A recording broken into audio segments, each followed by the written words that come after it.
ओम नमः शिवाय। भगवान शिव के 12 ज्योतिर्लिंग देश के अलग अलग भागों में स्थित हैं।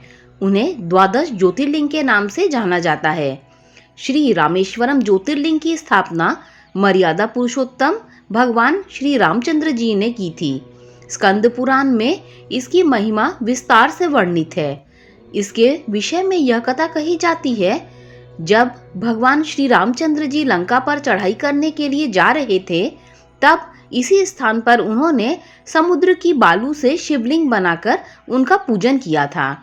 ऐसा भी कहा जाता है कि इस स्थान पर ठहर कर भगवान रामचंद्र जल पी रहे थे कि आकाशवाणी हुई कि मेरी पूजा किए बिना ही जल पीते हो। यह वाणी को सुनकर भगवान श्री रामचंद्र जी ने बालू से शिवलिंग बनाकर उसकी पूजा की और भगवान शिव से रावण पर विजय प्राप्त करने का वर मांगा। उन्होंने प्रसन्नता के साथ यह वर भगवान श्री रामचंद्र को दे दिया। भगवान शिव ने लोक कल्याणार्थ ज्योतिर्लिंग के रूप में वहां निवास करने की सबकी प्रार्थना भी स्वीकार कर ली। तभी से यह ज्योतिर्लिंग यहाँ विराजमान है। इस ज्योतिर्लिंग के विषय में एक दूसरी कथा इस प्रकार कही जाती है। जब भगवान श्री राम रावण के वध करके लौटे रहे थे, तब उन्होंने अपना पहला पड़ाव समुद्र के उस पार गंधमादन पर्वत पर डाला था। वहां बहुत से ऋषि और मुनिगण भगवान श्री राम के दर्शन के लिए उनके पास आए थे।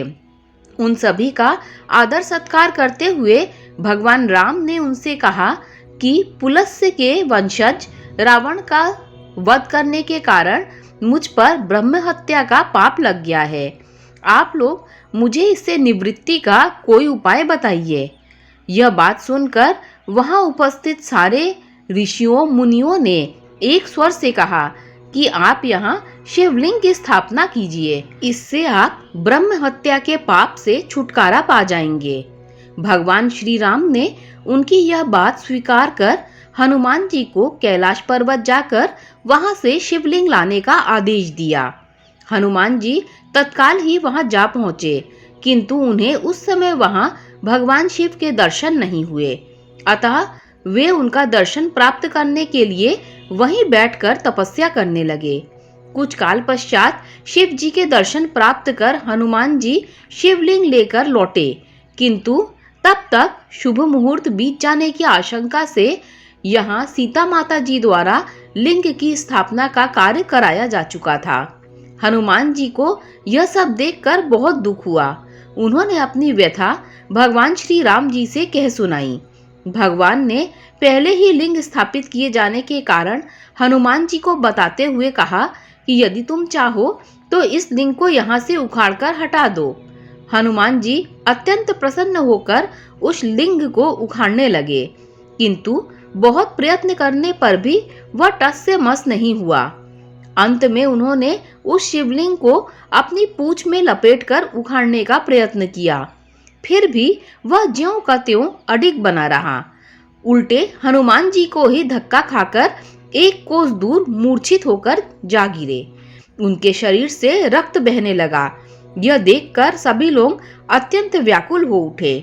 माता सीता जी पुत्र से भी प्यारे अपने हनुमान के शरीर पर हाथ फेरते हुए विलाप करने लगी।